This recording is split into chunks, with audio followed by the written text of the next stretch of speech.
Unlock the future of payments by mastering your Chase digital wallet. First, let's get your Chase card into your preferred digital wallet if you're an iPhone user.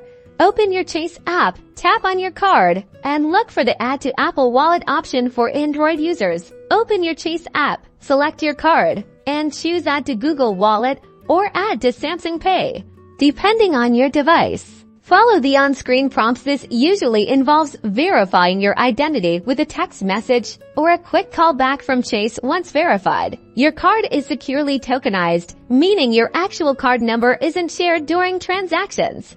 Now, for secure contactless transactions at checkout, simply unlock your phone and hold it near the payment terminal for Apple Pay and Google Pay. You might need to authenticate with Face ID, Touch ID, or your device PIN. Samsung Pay users can often swipe up from the bottom of their screen to activate the digital wallet before paying.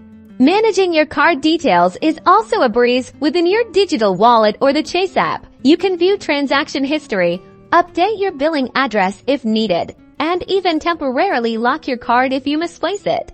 And don't forget about your rewards. Many of your Chase credit card rewards, like cashback or points, are automatically applied to your account through these digital payments, making it even easier to track your benefits. So take control of your finances and embrace the efficiency and security of your Chase digital wallet today.